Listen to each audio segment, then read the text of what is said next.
Hello everyone, perfect lineup के इस नए वीडियो में आप सभी का स्वागत है। तो आज हम बात करेंगे क्या होता है टीम हेड टू हेड।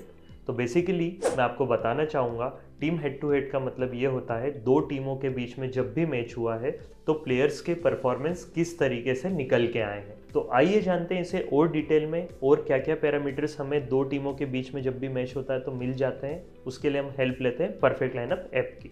अब जिस भी मैच के लिए मुझे एनालिसिस करना है उस मैच के अंदर मैं जाऊंगा, थोड़ा सा स्क्रॉल करने पर मुझे एक ऑप्शन मिल जाता है team head to head.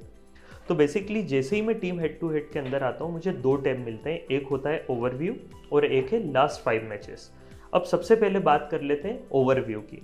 Overview में हम ये बताना चाहते हैं कि जब भी दो टीमों के बीच में मैचेस हो रहे हैं उनमें से सबसे ज़्यादा फैंटेसी पॉइंट्स आपको किस प्लेयर ने ला कर दिए हैं। अब जैसे कि रिकॉर्ड्स जैसे आपके पास में लिस्ट हो रहे हैं उसमें आपको ये पता चल जाएगा पर्टिकुलर प्लेयर ने 100 फैंटेसी पॉइंट्स एक मैच में अर्न करके दिए हैं। अब मान लीजिए उन टीमों के बीच में एक से ज़्यादा मैचेस हुए हैं तो वहाँ पर हम ये भी बताते हैं कि इन दोनों टीमों के बीच में 2 मैचेस हुए हैं या 3 मैचेस हुए हैं। उस बेसिस पे सबसे ज़्यादा फैंटेसी पॉइंट्स आपको किसने अर्न करके दिए हैं। साथ ही साथ सेकेंड ऑप्शन ये बताता है एवरेज फैंटेसी पॉइंट्स।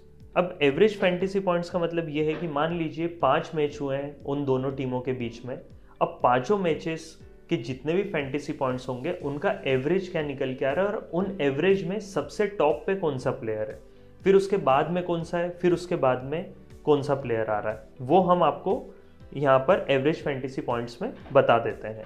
इसी में अगला ऑप्शन है पार्ट ऑफ परफेक्ट लाइनअप। अब पार्ट ऑफ परफेक्ट लाइनअप का मतलब ये है कि क्या प्लेयर ड्रीम टीम में था या नहीं था, ये हम आपको बता देते हैं कि कितनी बार ड्रीम टीम में था। अब जैसे मान लीजिए दो टीमों के बीच में 5 मैचेस हुए हैं, 5 में से कोई प्लेयर 4 बार या 3 बार ड्रीम टीम में हो सकता है, तो हम सीक्वेंस वाइज बताते हैं कि सबसे ज़्यादा बार ड्रीम टीम में कौन था जब ये दो टीमें एक दूसरे के सामने खेल रही थी। इसी में एक और ऑप्शन है जो बताता है टीम रैंक। अब टीम रैंक क्या होता है? टीम रैंक का मतलब ये होता है जैसे कि team A and team B.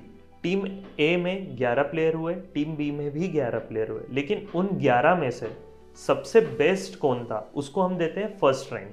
तो मान लीजिए एक मैच दोनों टीमों के बीच में मैच हुआ है, तो अब जैसे एक टीम ए है उसके टॉप 11 प्लेयर्स में से जो सबसे अच्छा खेला होगा उस टीम में रहते हुए उसको हम फर्स्ट रैंक देंगे। तो ये एनालिसिस में हम बता देते हैं कि उस टीम में सबसे बेस्ट खिलाड़ी कौन थे जिनको आप पिक करके आपकी विनिंग टीम आने वाले मैचेस में बना सकते हैं। उसी के बाद में हम टीम वाइज टीम रैंक का बाइफर्केशन भी इसमें दे देते हैं, टीम ए और टीम बी, जैसा कि मैं आपको बता चुका हूँ। वहीं पे हम पोजीशन रैंक भी बताते हैं। पोजीशन रैंक मैं ऑलरेडी कई वीडियोस में आपको बता चुका हूँ कि जैसे कि बैट्समैन है, अब दोनों टीमों से मिलाकर बैट्समैन हो जाते हैं कुछ 7 या 8। उन बैट्समैन में भी सबसे अच्छा जो खेला है उसकी रैंक हम यहाँ पर डिफाइन करते हैं और आपको बताते हैं कि ये बैट्समैन में बेस्ट ये प्लेयर्स थे। एक और चीज़ होती है जो ये बताती है मोस्ट वैल्यूएबल प्लेयर। अब मोस्ट वैल्यूएबल प्लेयर का मतलब ये होता है कि जो भी प्लेयर की सैलरी डिफाइन करी हुई है ड्रीम 11 पे, जैसे कि आप किसी एक प्लेयर को 8 सैलरी या 9 सैलरी या 10 सैलरी में पिकअप करते हैं, तो क्या उसने उसकी सैलरी को जस्टिफाई किया है। मान लीजिए आपने एक प्लेयर लिया है जिसकी सैलरी बहुत हाई है लेकिन उसका परफॉर्मेंस बहुत लो है, तो उसने उसकी सैलरी जस्टिफाई नहीं करी है। वहीं पे कोई ऐसा प्लेयर है जिसकी सैलरी 8 है लेकिन उसने फैंटेसी पॉइंट्स ज़्यादा अर्न करके दिए हैं, तो हम ये बताते हैं कि ऐसे प्लेयर्स जिन्होंने अपनी सैलरीज को सेटिस्फाई किया है वो आता है मोस्ट वैल्यूएबल प्लेयर के अंदर। बॉटम 20% का मतलब ये है कि कौन से ऐसे प्लेयर्स थे जिनका परफॉर्मेंस उनके पोटेंशियल से कम रहा है, वो हम लिस्ट करके बताते हैं, जिससे आप उन प्लेयर्स को लेने से बचेंगे आपकी अगली विनिंग टीम बनाते समय। प्लेयर विथ एक्स फैक्टर, ये आपको मैं ऑलरेडी बता चुका हूँ, ऐसे प्लेयर्स जिनका परफॉर्मेंस उनके पोटेंशियल से बेस्ट रहा है पिछले कुछ मैचेस में, हम उन प्लेयर्स को यहाँ पर लिस्ट आउट करके आपको बताते हैं, जिससे आप उनको अगर पिक करते हैं तो आपके विनिंग के चांसेस बढ़ जाते हैं। अब इसी में हमने एक सिनेरियो भी आपको दिया है, जैसे कि आप ये जानना चाहते हैं कि मेरी टीम बी अगर पहले बैटिंग कर रही है उस हिसाब से प्लेयर्स का परफॉर्मेंस किस तरीके से रहा है, वो हमने ड्रॉप डाउन में ऑप्शन दिया है, आप वहाँ से पिक कर सकते हैं वो ऑप्शन, उसके अकॉर्डिंग डेटा सॉर्ट होकर आपको वहाँ पर विजिबल हो जाएगा। अब बात करते हैं इसके सेकेंड टैब के बारे में जो है लास्ट 5 मैचेस। अब लास्ट 5 मैचेस में हम ये बताते हैं कि दोनों टीमों ने किन किन टीमों के अगेंस्ट अभी तक खेलते आए हैं, उस हिसाब से परफॉर्मेंस।